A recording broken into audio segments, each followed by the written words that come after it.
It is week 12 in the NFL, and I'm honestly getting a little frightened by the accuracy of the curse wheel in my power rankings episode because previously on Power Rankings. You and I are in sync, baby.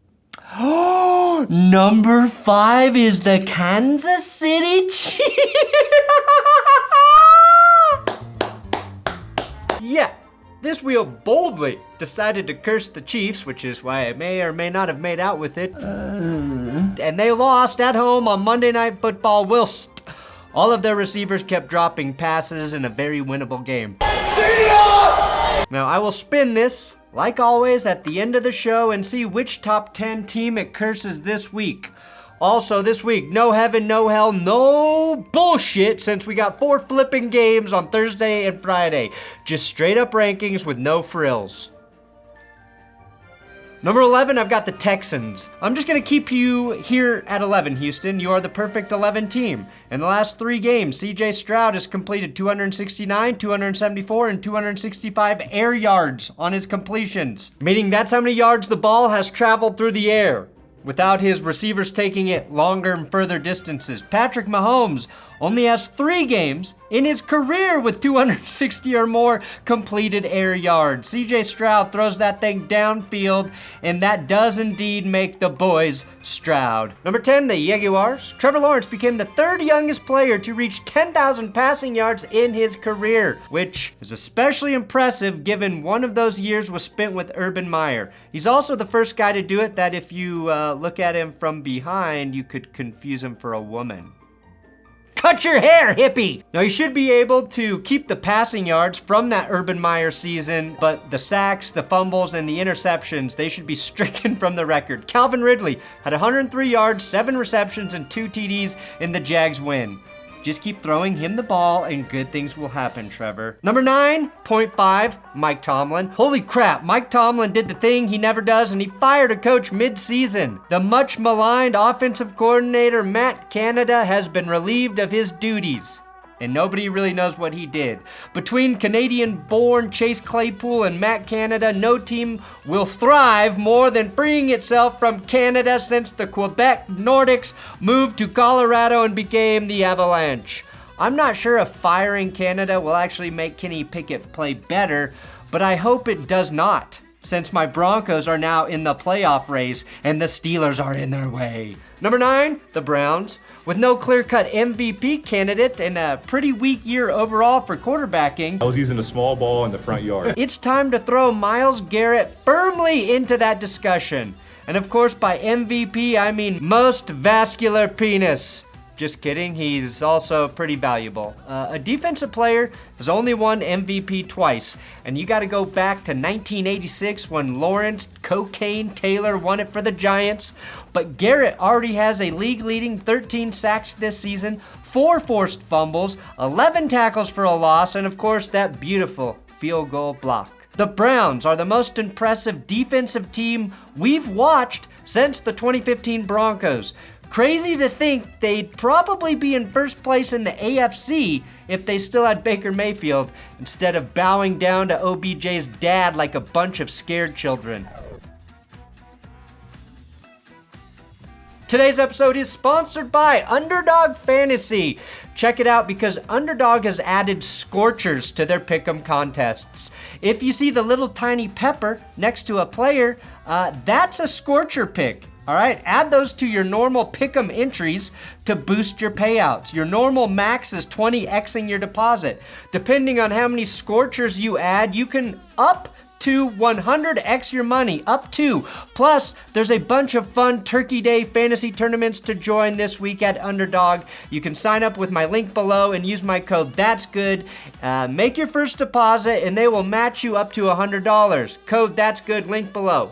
Coming in at 8.5, the Broncos. Courtland Sutton has 8 receiving touchdowns on the season, second most, trailing only Tyreek Hill. Hilarious considering Hill has more than double the receiving yards. Number 8, I got the Cowboys. The Cowboys have won their last 2 games by a combined 55 points, and I don't think we've really learned much about their team in the process. Dallas has the best point differential in the NFL at plus 127, and they still don't feel like they have one impressive win this season. They got crushed by the 49ers, and they lost to the Eagles, and have otherwise been beating up on bottom feeders aside from perhaps one win against the Chargers.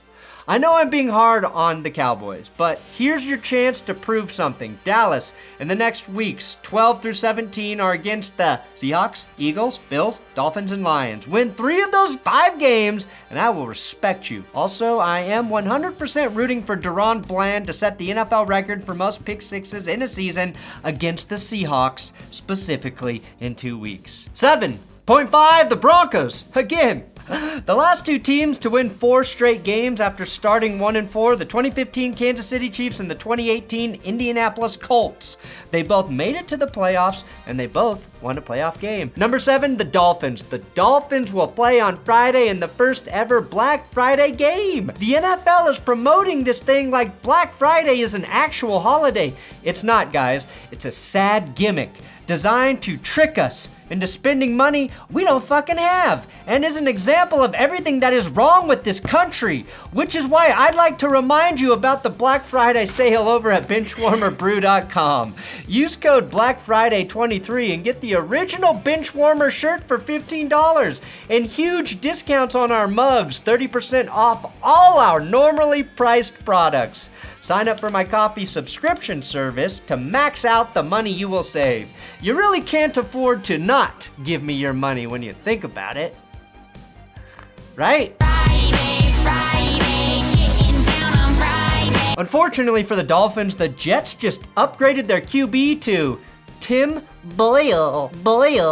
Zach Wilson has been demoted all the way down to 3rd string. So my question is, can the Dolphins drain the Boyle? Tim Boyle. Don't worry, I'm not gonna do it. This game might be a bit closer than we originally thought. Just kidding, Tim Boyle isn't better than Trevor Siemian, and the Jets are absolutely stupid for starting a guy whose career stats give him a 1-to-3 touchdown to interception ratio. Zach Wilson has a better one with 21 TDs to 25 career picks, and Siemian is the best option, career 42 touchdowns to just 28 picks. I'm starting to think Robert Saleh is a lot like Vic Fangio, an incredible defensive coach who has absolutely no understanding of the other side of the ball or what a good quarterback looks like. You don't start Siemian, you're fucked, New York. 6.5, the Broncos. Russell Wilson has 0 interceptions during the Broncos' 4-game winning streak. Just 7 passing touchdowns, though, in that same stretch. Number 6, I've got the Chiefs. I do respect the vow of celibacy the Chiefs have taken in the second half of the last 3 games. That's right, their offense is terrible at scoring points in the second half of football games for some reason. Now, 2 things that I think are actually underrated for the Chiefs right now, their offensive and defensive lines. All shit talking aside, Kansas City, I think those 2 units are what can actually get you back to the Super Bowl. And even though the Chiefs lost, I thought their big men outplayed Phillies, which is an incredibly hard thing to do. Kansas City had 168 rushing yards because of that nasty offensive line. Opening lanes for Isaiah, I'm perpetually having a seizure when I'm running Pacheco. If they stop holding and jumping off sides, they'll be set. And Casey had 5 against the Eagles. Steve Spagnuolo is dialing up corner blitzes as good as anyone. McDuffie had 2 sacks in this game. But opposite McDuffman is L'Jarius Sneed, who's playing very well, traveling with receivers. He held A.J. Brown to 1 catch for 8 yards. If Kansas City's receivers, who lead the league in drops, at 26, ever learn to catch, they will be very hard to beat, which I hope never happens. Coming in at 5.5, the Broncos. Since October 1st, the Kansas City Chiefs have scored 21 points per game. Since October 1st, the Broncos have scored 21.1 points per game. Number 5, the Lions.